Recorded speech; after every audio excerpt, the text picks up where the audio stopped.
Hey, this is Reginald Perryman with regisrealestate.com. So I just want to give a few tips when you're negotiating with a contractor, something that you want to make sure you add to your contract with your preferred contractor. Whether you are a homeowner doing a renovation job or making repairs to place the home on the market to sell, or if you're an investor that's doing a fix and flip. So it often gets overlooked regarding the city inspection requirements and city inspection, period. So a lot of times when you're putting a home on the market and you want to sell the property, a lot of cities require a C of O, and we see it. I'm actually seeing it more now than what I was seeing in the previous years, where the homeowner or investor pays a deposit, the contractor completes the work, and the contract just basically states payment due upon completion.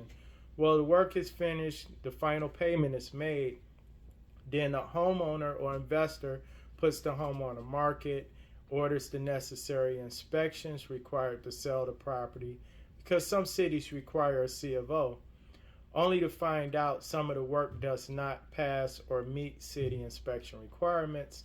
And you call the contractor back, and the contractor is like, tough luck, because our contract says final payment due upon completion. There was no wording in the contract regarding city inspections.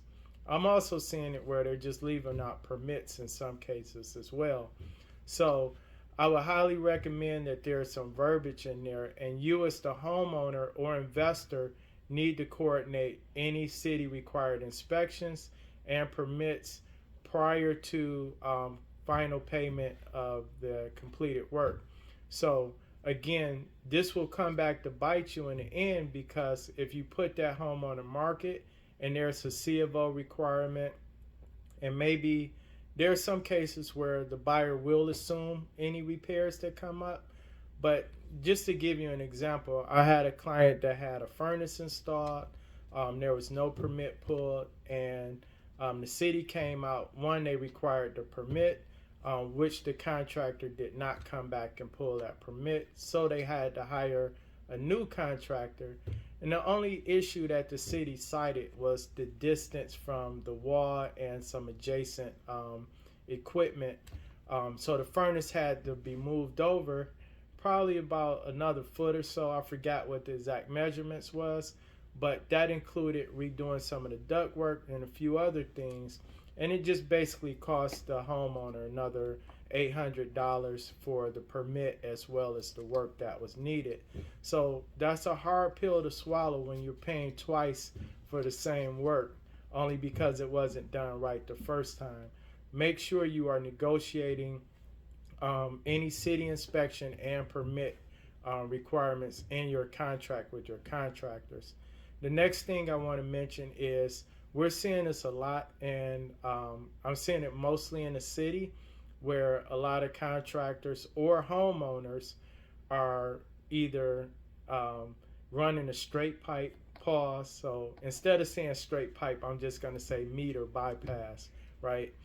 I don't want to have to say pause for all my some of my hip hop heads out there, but we're just going to say meter bypass. This is basically a pipe that runs and connects the line without having a meter there. Sometimes the contractors are doing this because they just want to get the work started, and they don't want to wait on the city to come out and install the meter and connect service.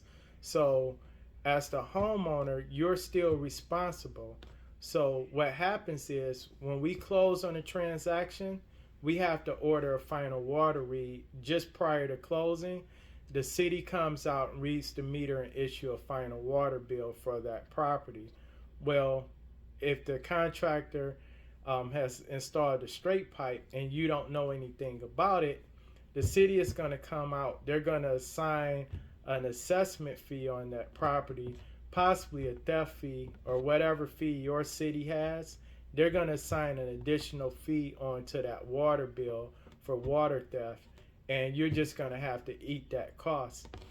It could possibly delay closing because the city may say, well, we're not going to install a water meter at this property until we investigate how long this meter bypass has been there on the property. So again, you as the homeowner, you're responsible. Now on the flip side of that, you can't be one of those homeowners that is not taking care of business and not having all the necessary utilities connected to the property, because you can't hold the contractors up, right? So if the contractors have given you a start date and a completion date, but you're taking 3 or 4 weeks to get all your utilities connected, you just held up the job. You can't expect the contractors to work and complete a full renovation project without all the required utilities, such as your electrical and your water. So just make sure that there's a clause in your contract who's responsible for utilities, when the utilities will be connected, and the start date and completion date as well.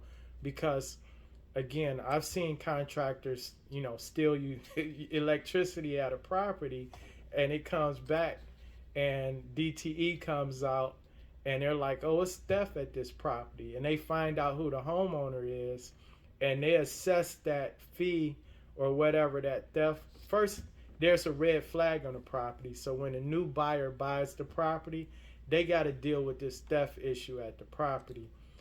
Second, they're pretty much going after everybody. So if they find that there's theft at the property and a homeowner steps in, and they can assess that fee to the homeowner's primary residence.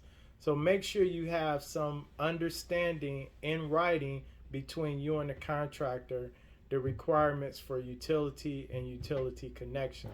This is Reginald Perryman with regiasrealestate.com. Checking out. Call me if you have any questions, or visit our website, regiasrealestate.com. I'm on all social media platforms, YouTube, Instagram, Facebook, LinkedIn.